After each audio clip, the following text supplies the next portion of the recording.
আসসালামু আলাইকুম ও রহমতুল্লাহ। মুসলিমের সময়ের প্রিয় দর্শকবৃন্দ, আশা করি আল্লাহর অশেষ রহমতে সকলে ভালো আছেন।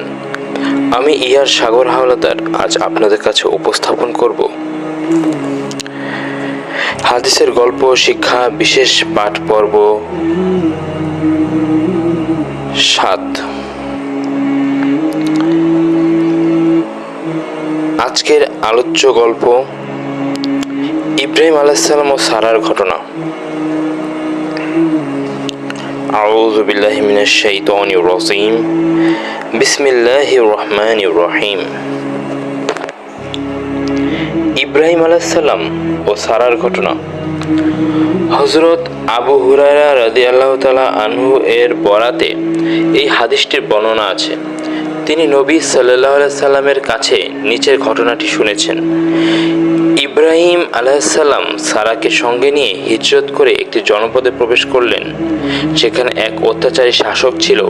শাসককে বলা হলো, ইব্রাহিম নামে এক ব্যক্তি এক নারীকে নিয়ে প্রবেশ করেছে। শাসকটি তখন তার কাছে লোক পাঠিয়ে জিজ্ঞেস করলো, হে ইব্রাহিম, তোমার সঙ্গে নারীটি কে? তিনি বললেন, আমার বোন। তারপর তিনি সারার কাছে ফিরে এসে বললেন, তুমি আমার কথা মিথ্যা মনে করো না। আমি তাদের বলেছি যে তুমি আমার বোন। আল্লাহর শপথ, দুনিয়াতে এখন তুমি আর আমি ছাড়া আর কেউ মুমিন নেই। সুতরাং আমি আর তুমি দিনই ভাই বোন।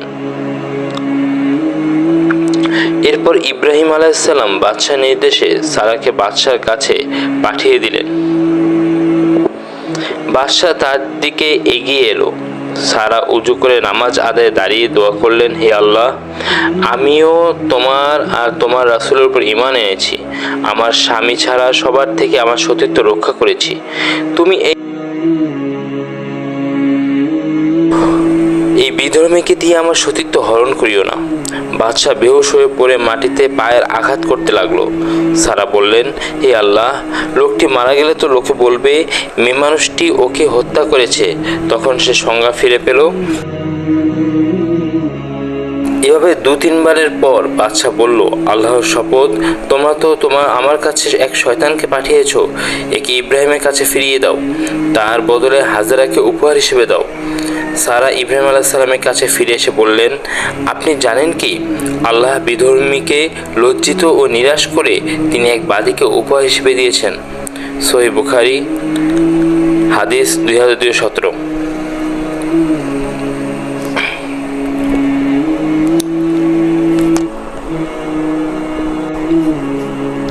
আলহামদুলিল্লাহ, আজ আমরা হাদিসের গল্প ও শিক্ষা বিশেষ পাঠ পর্ব 7 আপনাদের কাছে উপস্থাপন করলাম। আজকের আলোচ্য গল্পটি হচ্ছে হযরত ইব্রাহিম আলাইহিস সালাম ও সারার ঘটনা। এই হাদিসের গল্পটি হতে আমরা যে শিক্ষাটি অর্জন করতে পারলাম তা হলো, সর্ব অবস্থায় আল্লাহর কাছে নিজের সকল বিশ্বাস এবং সব কিছু আল্লাহর উপর ভরসা করে সামনে এগিয়ে চলা, সকল প্রকার ভয়ভীতি দূর করে একমাত্র আল্লাহর কাছেই সাহায্য প্রার্থনা করা।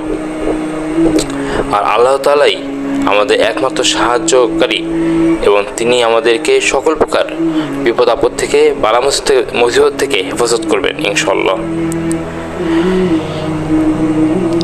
আলহামদুলিল্লাহ, আজকের এই আলোচনা হতে যে শিক্ষা অর্জন করলাম, সেই শিক্ষা আল্লাহ তাআলা আমাদেরকে বাস্তব জীবনে আমল করে দ্বীনের পথে চলার তৌফিক দান করুক, আমিন। জাযাকাল্লাহু খাইরান। সকলে ভালো থাকবেন, সুস্থ থাকবেন। মুসলিমের সময় চ্যানেলটিকে লাইক, কমেন্ট, শেয়ার ও সাবস্ক্রাইব করে দ্বীনি কাজে উৎসাহ প্রদান করবেন ইনশাআল্লাহ। পূর্ববর্তী ভিডিও দেখতে ভিজিট করুন মুসলিমের সময় ইউটিউব চ্যানেল এবং পরবর্তী ভিডিওর নোটিফিকেশন পেতে বেল আইকনটি প্রেস করে রাখুন।